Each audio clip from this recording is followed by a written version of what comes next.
Shall we begin?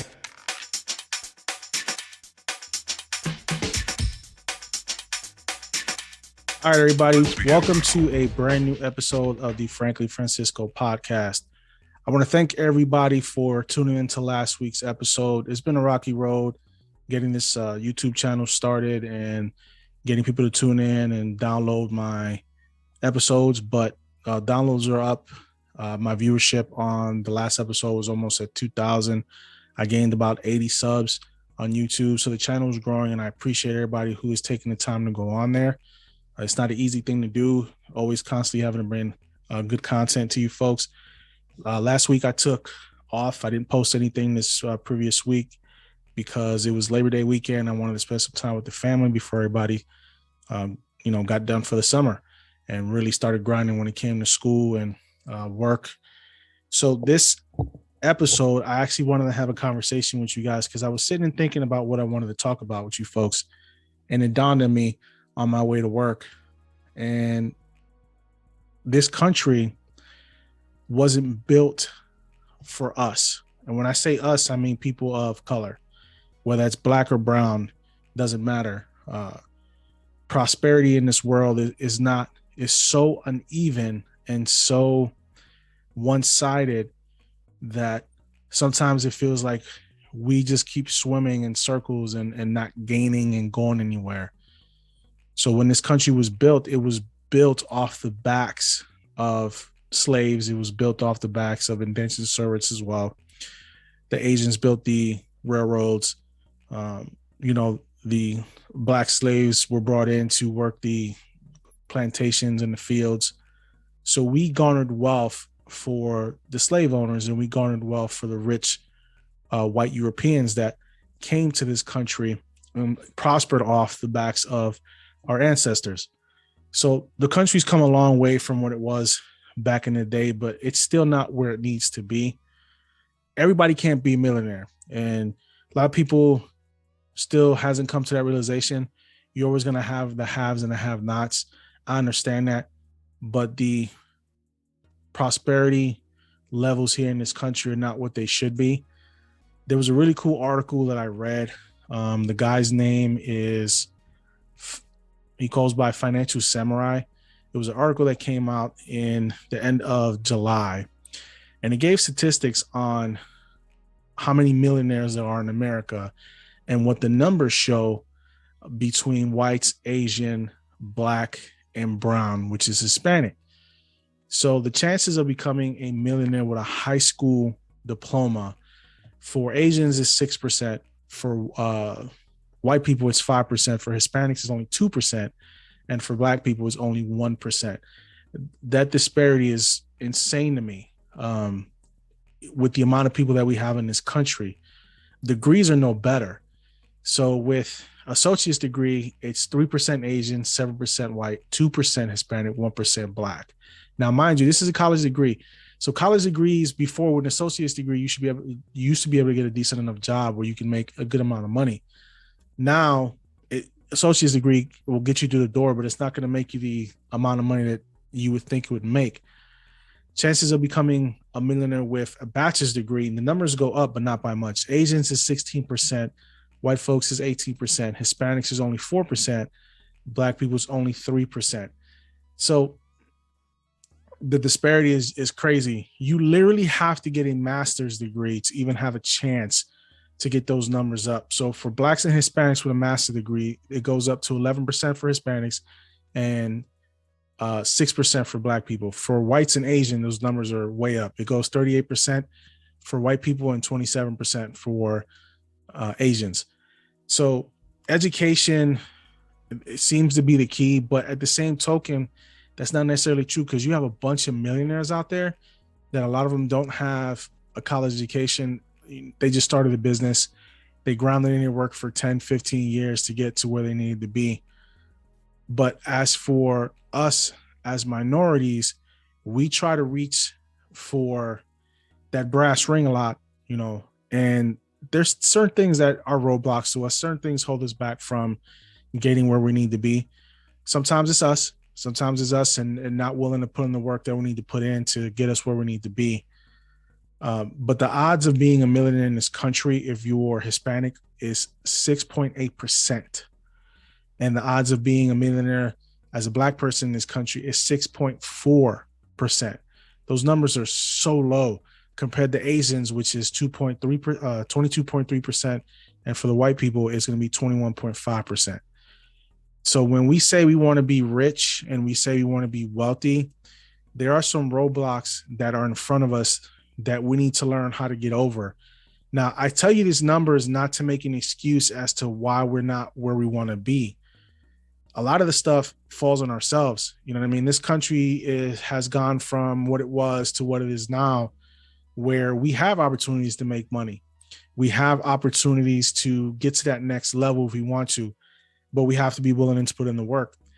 The problem is this, I don't know if it's this particular generation. I don't want to blame an entire generation. I don't want to blame the baby boomers, millennials, but it just seems like this generation here particularly wants everything to them handed to them on a plate. Everything's a microwave generation now. I want it now. I want it now. And it gets kind of tough when you have that kind of thinking and then expect things to be handed to you. We have to work for it. You know, I've been working and grinding my whole life since I was 11. My first job was bagging groceries. From bagging groceries to doing security for 12 years, protecting other people's money to actually working in the financial industry. It took time and effort to do that. And I'm proud of where I'm at. I'm proud of where I've come and how far I've come, but I'm going to be 42. Okay. So realistically, I need to put more. I have to put my foot in gear and get it going even more now. And it can get stressful. It can get very stressful because when you have a family, you have obligations, you have a house, you have car payments, things cost money. Salaries, are not what they once were. If you're making $100,000 now, in some situations, it's like making $50,000 because the price of everything goes up. And it's not easy for us to be able to balance those things the way we need to balance it. But realistically, the numbers say that it's just almost impossible for us as minorities to get into that upper echelon and create that generational wealth that's going to get passed down from generation to generation. So only 20% of wealth comes from inheritance. Everything else is built. Okay.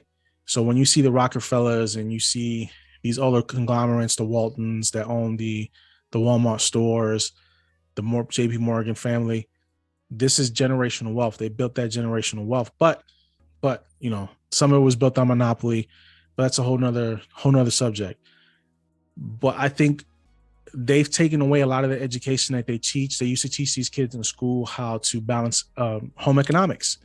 They teach you how to balance a checkbook. They teach you about finance. They teach you about numbers.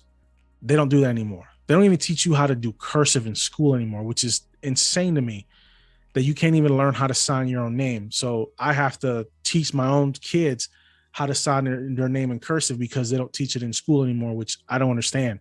It just seems like they're just dumbing down our kids more and more every year with education, and it gets kind of frustrating because you want your kids to have a better life than you did, growing up, and you want them to accumulate that kind of wealth that you didn't have growing up, and you want to leave them something, but it's hard to leave them something if you can't get to that point. And I'm not complaining. Doesn't matter to me if I'm not a millionaire or not, because I still pay my bills. I still have my house. I still have my cars. I'm still able to take vacations because I know how to budget and I know how to manage my money. But a lot of folks want that life. They want to be a millionaire. They want that opportunity to go and accumulate that wealth that they can fall back on. A lot of these minorities are athletes. It's plain and simple. Basketball players, football players. A lot of these minorities, they come out of high school, go to college, and from college, a small percentage of them, don't get me wrong, small percentage of them get to the NBA, get to the NFL to become multimillionaires. But that education is not there, and a lot of them are broke within 5 years of leaving the league. This is factual. So now the NFL and the NBA are teaching classes when the rookies come in and, teaching them how to maximize their contracts, what to do with their money to help them put something away. because these careers can be cut short in an instant. You know, the average lifespan of NFL player, it's what, 3 to 4 years. Uh, NBA player, I believe, is 5 years if they're good enough to be in the league. But now with all the colleges that are starting to pay out now, when they change the rules, you have these college kids now that are getting paid for their likeness to be used. So these kids are starting to get $800,000 deals, $1 million deals before they even touch a professional court or field, which is good because, you know, they should be making something, because if something happens to them, how they're going to take care of themselves when they get older if they all they ever did was, a lot of these kids go to college specifically. A lot of these athletes specifically go to college because they want to get to that next level and be an NBA player, because they know the $1 million deals are there. But if you get hurt in college, a lot of times that goes out the window for them. They have to build themselves back up to where they need to be. And that's where the difficulty comes in when it comes to the schools. They're not teaching these kids anything about finance. Us as parents have to do a better job of teaching our kids how to budget their money, start opening accounts for these kids. It's real simple. You know what I mean? Real simple. A lot of these banks to open accounts up for these kids. Start teaching them how to budget their money. Start teaching them what the value of a dollar is, even though the value of a dollar seems to be going down weekly in the United States now. $1 million is not what it used to be. So now, from what I'm reading, what I understand is you literally have to have $3 million, and that would equal what $1 million was a few years ago. And that's insanity to me, for it to be on the same level because of inflation, because of everything going up and how expensive everything is. We need to do a better job of educating our kids on how to budget. But moving forward, I think with the way we have a mindset in this country about everybody wanting to be rich and everybody wanting to be a millionaire, things can become tough. We set expectations for ourselves that we're going to get here, and we don't end up getting where we need to be. You know what I mean? Only, the top 1%, have that kind of money. And a lot of them are not even ultra wealthy. A lot of them are just rich. And I tell people all the time, there's a difference between being rich and there's a difference between being wealthy. So the guy like NBA players and the NBA players and the MLB players, they're rich. These guys are, signing $200 million contract deals. Those are rich. But the wealthy ones are the ones who are actually the owners. The owners are the wealthy ones. The owners are worth billions of dollars behind the scenes. They're the ones who got to, pay out those contracts, and that's why they're billionaires, because they know how to make their money. So there's a difference between billionaire, being wealthy, and being rich. And a lot of people can't make that distinction. You're not wealthy because you have $15 million. You're rich. You're not wealthy. Wealthy is when you have $2-3 billion. That's wealthy. Those are all ultra rich people that can afford to do whatever the hell they want to do. We need to start setting better expectations for ourselves. We don't have to be millionaires to live comfortably in this country. Okay. There are plenty of opportunities for us to make money. There's money out there for everybody. We just have to find the avenues that work for us to get there. Build a business, start small. All you have to do is go get it. A lot of people think when it comes to building wealth that it has to come from, the lottery. Oh, I'll play my scratch offs every day, see if I can hit. Or, they want to get lucky and, like I said, become an NBA player. The percentages are this much. You have to be special to be into the NFL, to the NBA or NFL. Special. It doesn't work out for everybody. So a lot of things are changing right now in this country, where the value of our dollar is not what it used to be, and things are getting harder for people to afford. The stimulus money stopped. The unemployment money stopped. There are plenty of jobs out here for people to start working, but those jobs are not paying what they want. Had a gentleman come in the other day and tell me that he is a handyman and he was looking for an assistant, and the person that he tried to hire wanted $20 an hour to be an assistant, not doing the work, just to be an assistant. And the guy was like, I can't even afford that. And I kind of understood where he was coming from. You're an assistant. You're learning how to do this job. You're essentially being an apprentice, and you're asking for $20 an hour. What would you say? I asked him, what do you feel was fair for you to pay that customer? And he said 12, 13. That, to me, that would have been fair enough, because you're just learning a trade. You're being an assistant. And I said, I can understand that. You're learning a trade. But I said, periodically, if you guys picked up business, would you give them a raise? He goes, absolutely. But I don't feel it's necessary for me to pay somebody out just starting out in the business they know nothing about $20 an hour. It just is not financially feasible for employers, a lot of employers to do that. And when people say, well, they can pay me $15 an hour, $18 an hour to do this job, like working at McDonald's or Mickey D's, those $15 an hour jobs are still there. People are not taking them. The unemployment rate in this country is far ridiculous right now than any point that we had in a long time. Jobs are there out for you, but nobody wants to work. It's just the reality of it. Financial sector, we're shorthanded. You know what I mean? The food sector is shorthanded. People just don't want those jobs anymore. Okay. People want jobs where they're going to be making $100,000 a year, 80, 70, 100, 200. It's not reality, especially if you don't have the background or the education for those type of jobs. And it can get quite frustrating. It can be for some people. I started out, like I said, back in groceries, and I worked my way up from $10 to where I am now. And it took a long time for me to get there, but a lot of that was on me. I don't blame society for where I'm at right now. That goes on my shoulders for not putting in the work earlier and waiting till later on in life to get my stuff together to be where I am. And the reality of everybody wanting to be a millionaire, that's just, it's not reality.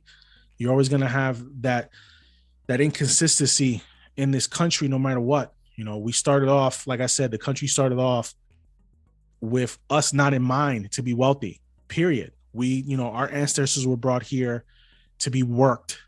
They didn't have us in mind when they wrote the Constitution. They didn't have us in mind when they wrote the Declaration of Independence. They didn't have us in mind. Okay. We as a minority, we weren't part of that.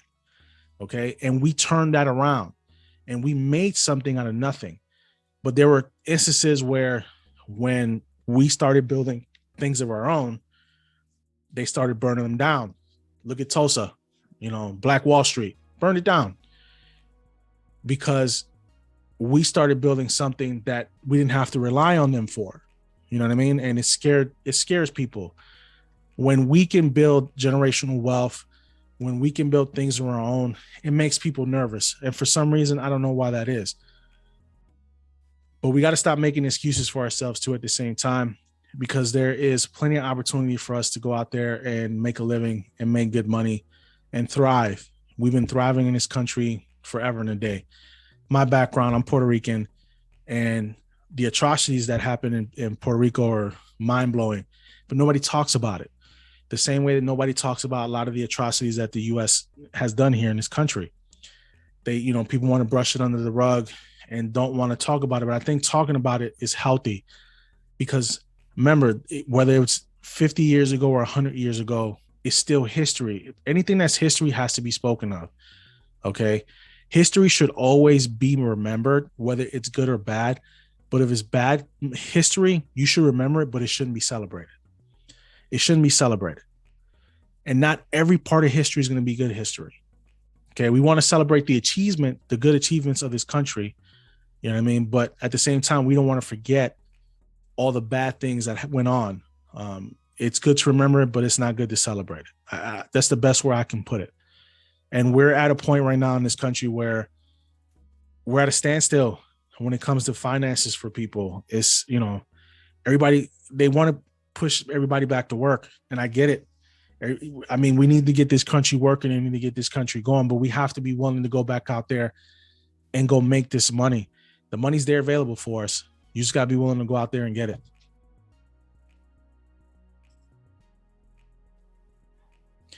And what I never understood is a lot of these jobs, I think where a lot of people are getting frustrated about these jobs is a lot of these jobs are entry level, but when they say entry level, they're not meaning entry level. Entry level jobs should mean entry level.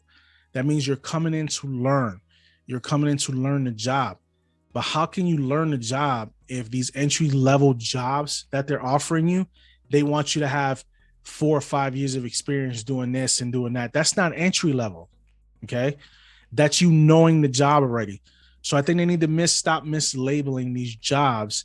Okay. For a lot of these people that are actually trying to work and are willing to learn and wanting to go back to the workforce, but they can't get the jobs that they actually desire getting because entry level is not entry level. They want you to have 3 or 4, but how are you supposed to get that experience if they're not giving you the opportunity to get yourself through the door to go get it? Just doesn't make any sense. It's counterproductive, and it doesn't help this economy when people are actually trying to get back out there to get jobs. There's a lot of good jobs out there, but like I said, people are not getting them. They're just not.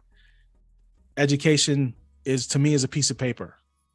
End of the day, I know a guy that had his bachelor's degree, and right now he's a manager at a Burger King because of the degree that he chose. He can't do anything with it. I mean, it's just as simple as that.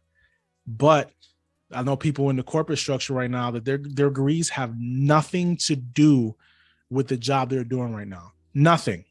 And yet they're in the positions that they're in. And I try to tell people a lot of the times, it's not what you know, it's who you know. And this is why I tell you, never burn a bridge. I don't care if it's somebody you met 10 years ago. Never burn a bridge, because you don't know where that person is going to be in 5 or 6 years, that they can get you through that door, or they can give you that opportunity if they have their own company and go, you know what, I like that guy. Or I remember that guy, he was a cool guy. Or you had a good working relationship. Never burn bridges, because you just don't know how it's going to work out for you. Some people, they walk across that bridge, light a match and burn it down and don't even care to look back. But then 5 years down the road, they're struggling, and the person that they burned the bridge with has a multi-million-dollar company that they could have had a good position in, because it's about who you know. Don't get me wrong. There are some jobs where education is key. You can't be a doctor without having education. It's just, it's folly to think otherwise. You have to have a lawyer. You just can't go and say, I'm going to be a lawyer, and then just, go trial a case without the back. You have to know the laws. This is education. But certain things, if you start your own business, you don't need a degree for that. You can just go start your own business. There are a million different ways you can start your business and be legit in business. And that's a whole nother podcast that I'll do. But for this one right here, the realization is we all cannot be millionaires, no matter what these prosperity preachers tell you. Okay. And when I say prosperity preachers, I'm talking about guys like Joel Osteen. I'm talking about guys like Creflo Dollar that are asking parishioners for $280 so he can go get a $60 million G6 or G5 so he can preach better and reach the masses better, which is, to me, is ridiculous. Everybody's not meant to be rich. It's just the reality of it. If everybody was meant to be rich, our money would be worthless. Because where would the wealth be? You might as well be a communist country. If everybody's going to be living everybody's going to be making the same wages, it just doesn't work. The economy doesn't work. Now, don't get me wrong. Trickle down economy doesn't work either. So how it's supposed to be where the money trickles down from the top all the way down about it? It doesn't work that way. Trickle down economics doesn't work. It hasn't worked. It won't work. Even with tax cuts that the ultra rich have gotten, it still hasn't benefited the little guy at all. But we make do what we can make do with. This is why I say, and I tell people, go out there, start a business. I don't care if it's a lawn care service business. I don't care if it's a car washing business. I don't care if it's a power washing business. Go out there and start a business. Start accumulating your wealth. Start accumulating your money. Some of these businesses turn into several other businesses. They turn into chains. Cleaning companies turn into chains. You can make your money. You just have to find your niche. Your niche is where you have to find it to start accumulating wealth the way you need to accumulate wealth. Housing market is crazy right now. I would tell you to go out and go buy some property, but especially here in the Carolinas, you can forget about that. The average house right now over here is going to cost you about $350, and it can be a fixer-upper. I mean, it can be total trash, and people are going to buy it because people are moving here in droves from California. They're moving here. They're moving to Texas. They're moving anywhere where the value of the house is not the same over there. In California, a $2 million house over there, same kind of house over here is only going to cost you about $400,000. And people are buying them without even looking at the houses because they know that they can fix them up and for the value that they have. So investing in real estate is something I would tell people to do as well. But right now, the market is too hot for that. It's a seller's market. Unless you have buku dollars in your pocket, it's going to be almost impossible for you to do that. It's never an easy thing when you want to try to expand your portfolio and you can't because you can't afford to. And we just have to just keep going, man. We have to keep going and keep finding ways to accumulate that wealth. I have a lot of people that I know that have small businesses, and people don't want to go to the small businesses because it's not a name brand. Who cares if it's a name brand? You rather go out and buy a $500 shirt instead of buying. You're still buying something that's designer. It's just not by Polo. It's not by Michael Kors. It's by Joe Blow, from North Carolina. But he or she's building a brand for the future. And their clothes, a lot of these people's stuff is dope. A lot of their clothes looks nice, but nobody's out there buying it. You know why? Because they don't want to wear something that's affordable. They don't want to wear something that's $20. They rather go out and look like they're rich instead of looking, and being smart about their money, and which blows my mind. If the rich, ultra rich people do not dress like they're rich. Do people not notice this? Warren Buffett has a suit. He wears a suit like he just took it off the Sears rack. He still has the same house from the 70s that he brought. You don't see Jeff Bezos walking around with gold chains and gold necklaces on, and gold earrings out of his mouth and gold teeth and grills. No, because he don't care about that. He don't need that for status. Look at Jay-Z. Jay-Z's worth $1 gazillion now. Do you see Jay-Z rocking any of that stuff? No, because he didn't have to. You don't got to fake being rich, man. And I think a lot of the problem is these cats fake being rich. They fake it till they make it. And a lot of them don't ever make it. You're never going to see me, regardless, walk around with, let's say I am worth $1 million. Let's say I do get that money. You're never going to see me walking around with chains as big as what? For what reason? Who am I trying to impress with that? The problem is, I think it's gotten to the point now in society where this is minority classes. A lot of this has to do with black and brown. This is a big problem in our community right now, where people want to flash and dash, rock around, with $700 pair of sneakers and a $300 Gucci belt, but yet you stay in the housing projects. You want to put 20-inch rims on a beat up car.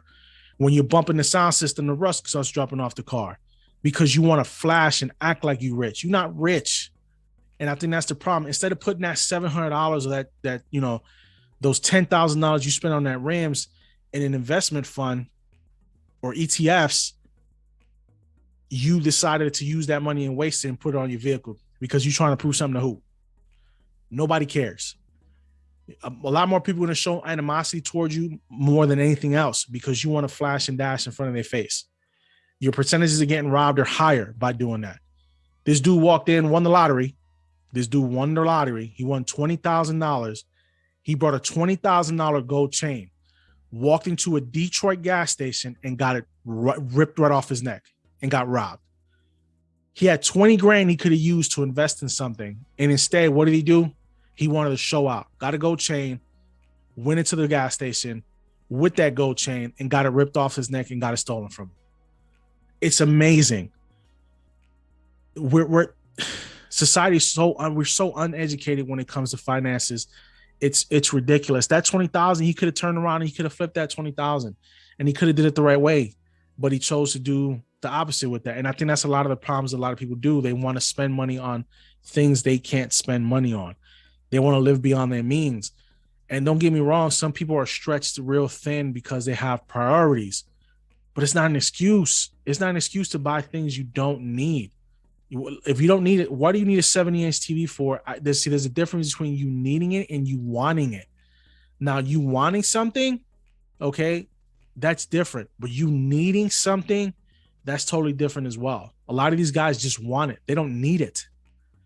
Okay. And it just takes away from the fact that they could be accumulating that wealth that they're not doing right now. And I think black and brown has a real issue with that.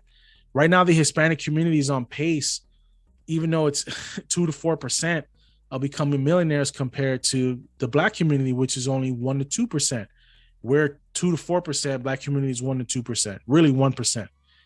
Is because we don't do a good enough job of keeping that wealth within our own communities. We want to, go out there and spend money on things we need to spend money on. It's as simple as that. You rather go pay $5 for a bottle of water instead of going to your neighborhood local store because he want to charge you 150, you think because he's one of your peoples, he's supposed to give it to you at a discount.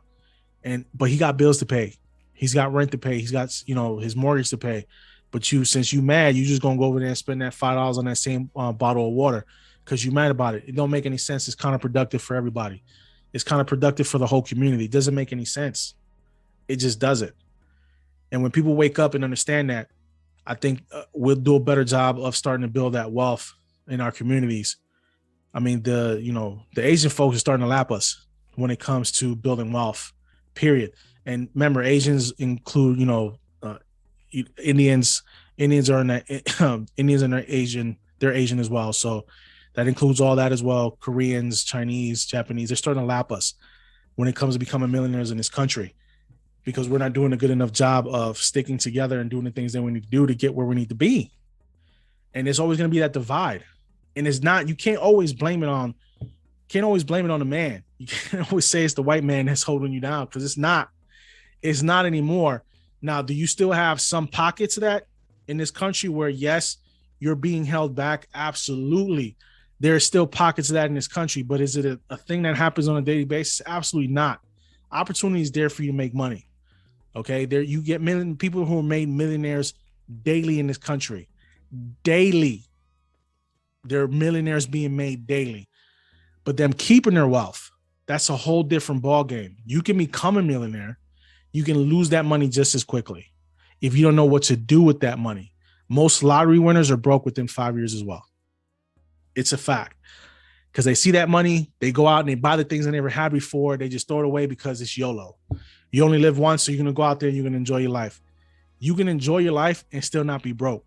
You can enjoy your life and still have money in your pocket and still create generational wealth for the next generation, for your kids and your grandkids and their kids.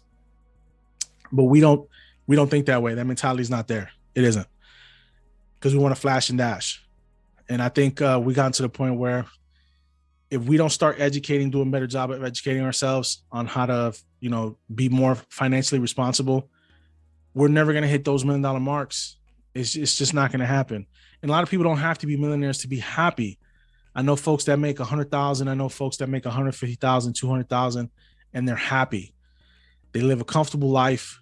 They don't need the extravagance. They'll have a nice house. They'll have a nice car. They can vacation, and they're good where they are. But I know people also who make $200,000 a year. I know people who make $60,000 a year. It's not good enough for them.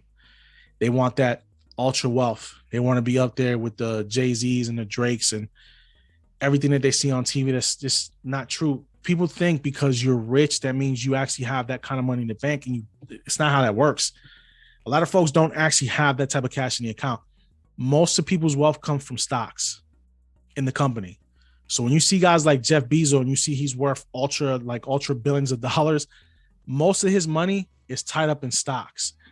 Now, when they sell those stocks off, yes, that money can be put into their accounts, but a lot of times they leave those stocks sitting there because they accumulate interest over the years. The stock goes up, stock goes down. So a lot of these guys don't worry about that stuff. Now, when they start selling off stuff, it's because they want some of that cash. They need some of that influx of cash coming in. So they'll sell off those shares and those stocks to get their money. But don't get mistaken. A lot of these billionaires, they don't have that kind of money in their account. It's all in stocks.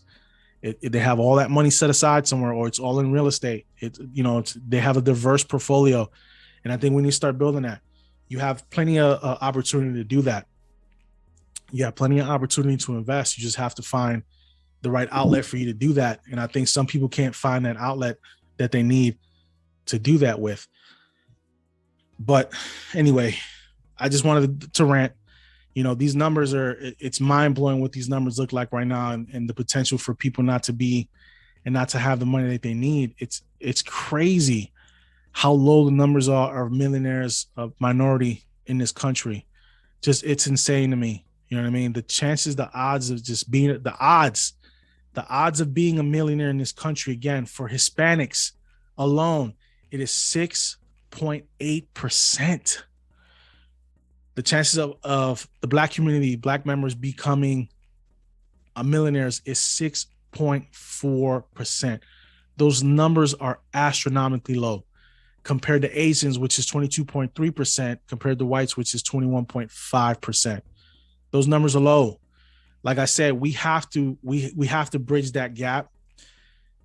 Like I said, not everybody's going to be a millionaire, but we have an opportunity to get those numbers just a bit closer if we do things the right way and start teaching our kids financial responsibility, start teaching our kids how to invest, start teaching our kids what to do and what direction we can put them in so they can actually make something and have something for themselves later on. But those numbers are so low. Those numbers are so low. Like, can you just imagine that with the amount of minorities in this country between black and brown, you would think those numbers would be higher, but it's not. Always remember, this country was not built with the intent for us to make that kind of money. It was not built with the intent for us to create generational wealth. Okay. But we have to break that narrative.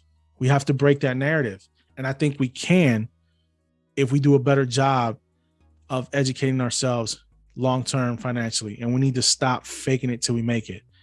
It's just financially irresponsible for us to do certain things that we do as a people. And this is black and brown. Don't get it twisted. You know what I mean? Don't get it twisted. It's black and brown. We play a hand in our own demise when it comes to this stuff. We walk all over each other. You know, we take from each other instead of trying to help build each other up in communities. And it's just it's a circle that we repeat over and over again. If things don't change, it's not, those numbers are not going to change either. Actually get smaller. Those numbers actually get smaller if we keep going the way we're going right now, because nobody's going to do for us what we can do for us, period. You cannot rely on somebody else to go make your money for you. You have to go out there and you have to go get it. But I appreciate you guys tuning in. I will be posting this weekend. Thanks for tuning in, and we will see you next episode.